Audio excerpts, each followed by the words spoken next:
Selamat datang adik-adik. Mari kita lihat cara menjaga keselamatan di rumah. Sila tekan butang ikon rumah mari masuk untuk penerangan mengenai keselamatan di rumah. Tekan butang ikon uji minda untuk menjawab soalan dan tekan butang ikon manual pengguna untuk penerangan mengenai cara menggunakan aplikasi ini. Assalamualaikum dan salam sejahtera. Di sini saya ingin menerangkan mengenai aplikasi yang saya bangunkan, iaitu aplikasi keselamatan di rumah menggunakan Adobe Animate. Di halaman utama ini terdapat 3 fungsi butang yang berbeza. Butang yang pertama adalah manual pengguna, butang yang kedua adalah ikon rumah mari masuk dan butang yang ketiga adalah uji minda. Sila pilih bahagian di dalam rumah pada butang di bawah. Ini merupakan tiga fungsi butang yang utama yang terdiri daripada 3 bahagian rumah, iaitu ruang tamu, dapur dan bilik air. Dan ini merupakan butang ke laman utama.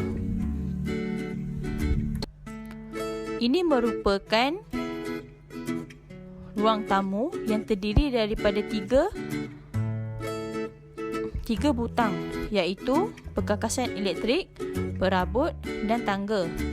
Ini merupakan ikon rumah, butang rumah untuk kembali ke laman utama, dan ini adalah butang untuk kembali ke halaman yang sebelum ini. Ini adalah 2 button menunjukkan cara-cara menaiki tangga dengan betul dan salah. Terdapat 2 cara untuk menggunakan tangga dengan betul, iaitu pegang tangan dan pegang tangga. Animasi menunjukkan seorang kanak-kanak memegang tangan orang yang lebih dewasa dan menuruni tangga dengan memegang tangan orang yang lebih dewasa.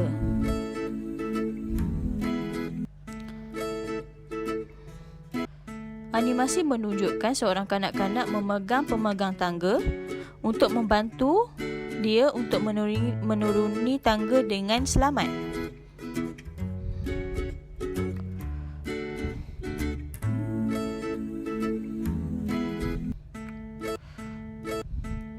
Mari kita pergi ke segmen seterusnya, iaitu perabot. Perabot juga mempunyai cara betul dan perbuatan yang salah yang boleh menyebabkan kecederaan serius. Ini merupakan cara yang betul untuk menghindari dari kemalangan. Terdapat 3 perabot yang utama di ruang tamu. Ini menunjukkan contoh-contoh perabot kaca, iaitu yang terdiri daripada almari kaca dan meja kaca.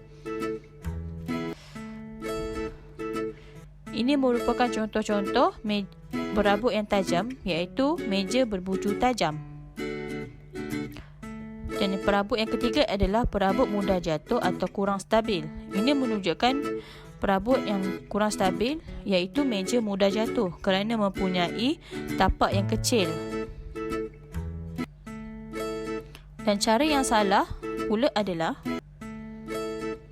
ini adalah perbuatan yang salah ketika berada di ruang tamu, iaitu tidak boleh berlari-lari di antara perabot, memanjat perabot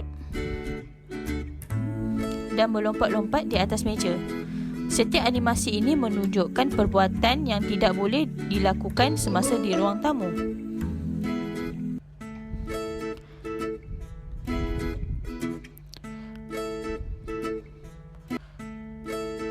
Terdapat cara betul dan cara salah semasa berada di ruang tamu dengan perkakasan elektrik.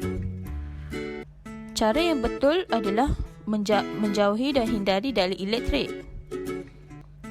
Ini adalah perkara yang tidak boleh dilakukan dengan perkakasan elektrik, iaitu jangan menyentuh atau hindari bermain dengan wayar.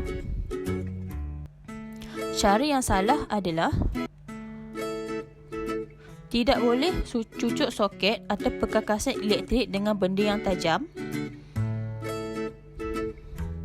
Animasi menunjukkan contoh-contoh Contoh kanak-kanak bermain dengan perkakasan elektrik dengan menyucuk-nyucuk di bahagian perkakasan elektrik. Ini juga adalah contoh tidak boleh dilakukan dengan perkakasan elektrik, iaitu menggigit wayar atau menyentuh menggunakan tangan yang basah.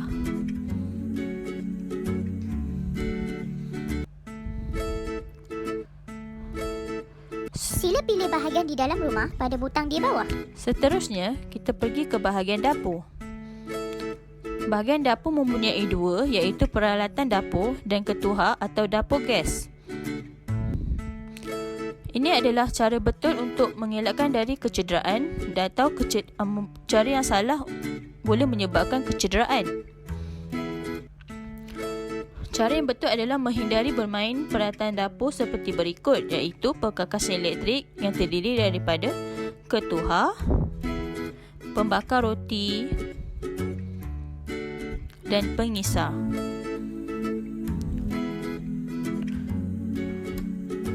Dan perlu hindari bermain dengan peralatan dapur juga seperti peralatan masak, iaitu pisau, garpu dan pembuka tin. Cara yang salah boleh menyebabkan kecederaan, iaitu bermain atau berlari-lari dengan peralatan yang tajam seperti yang dinyatakan tadi, seperti pisau, garpu atau pembuka tin. Dan tidak boleh bermain dengan peralatan elektrik dapur seperti ketuhar dan pengisar.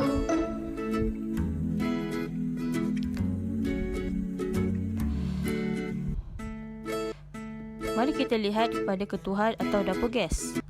Cara mengelakkan berlakunya kecederaan dengan betul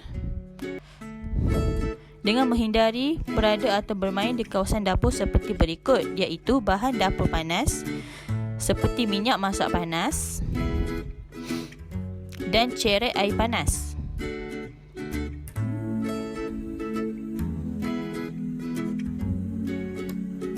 Juga perlu mengelakkan bermain atau berada di kawasan seperti mempunyai bahan yang mudah terbakar, iaitu tong gas, pemetik api dan dapur gas.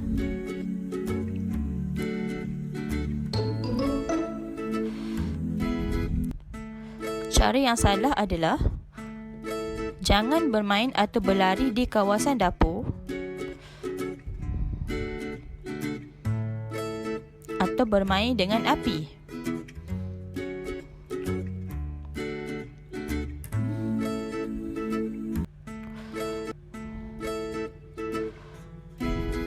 Sila pilih bahagian di dalam rumah pada butang di bawah. Kita teruskan dengan bahagian bilik air. Cara menggunakan bilik air dengan betul, iaitu mengamalkan penggunaan bilik air dengan tertib seperti menggunakan peralatan mandi yang sesuai, iaitu ubat gigi,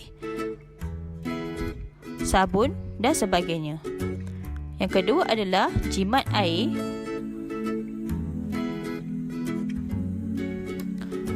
Dan akhir sekali iaitu bilas sabun dengan bersih selepas mandi untuk mengelakkan lantai di dalam bilik air licin. Seterusnya kita pergi ke menggunakan bilik air dengan cara yang salah boleh menyebabkan kecederaan serius. Tidak boleh memanjat di dalam bilik air. Animasi menunjukkan seorang kanak-kanak memanjat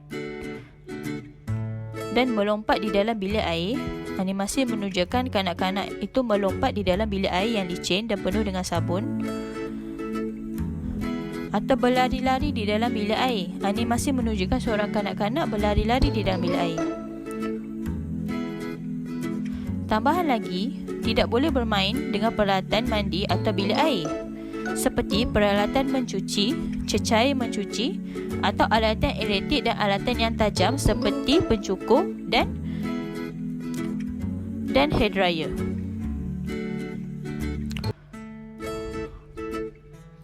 Berikut merupakan Selamat datang adik-adik. Mari kita lihat cara menjaga keselamatan di rumah. Sila tekan butang ikon rumah Mari Masuk untuk Bagi butang uji minda pula, ia merupakan soalan untuk menguji kefahaman murid ADHD. Ia merangkumi 5 soalan. Soalan pertama adalah, semasa berada di ruang tamu, adik boleh, jika menjawab jawapan yang salah, ia akan keluar seperti ini. Dan sila cuba lagi ni adalah merupakan butang untuk mencuba lagi menjawab soalan tersebut sampai mendapat jawapan yang betul. Jika menjawab jawapan dengan betul, ia akan keluar seperti ini. Dan bila menekan butang soalan seterusnya ini, dia akan pergi ke soalan yang kedua. Ini merupakan soalan yang kedua. Dan ini merupakan butang seterusnya. Dan butang kembali kepada soalan 2. Ia mempunyai 5 soalan. Dan jika menjawab soalan yang terakhir dengan betul, dia akan keluar seperti ini. Dan dia akan mempunyai butang untuk Selamat kembali datang ke adik-adik. Mari menu kita lihat utama. cara menjaga keselamatan di rumah. Sila tekan butang ikon rumah mari masuk untuk penerangan mengenai keselamatan di rumah. Tekan butang ikon uji minda untuk menjawab soalan dan tekan butang ikon manual pengguna untuk penerangan mengenai cara menggunakan aplikasi ini. Untuk menu pengguna, ia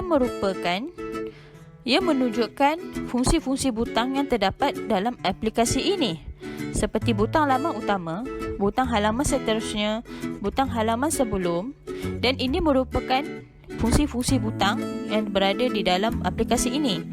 Jika mempunyai latar belakang warna kuning ini, ia merupakan butang halaman. Jika mempunyai latar belakang warna merah, ia menunjukkan tajuk atau label. Jika mempunyai latar belakang warna hijau, ia merupakan butang jawapan untuk soalan-soalan yang diberikan. Sekian, terima kasih. Selamat datang adik-adik. Mari kita lihat cara menjaga keselamatan di rumah. Sila tekan butang ikon rumah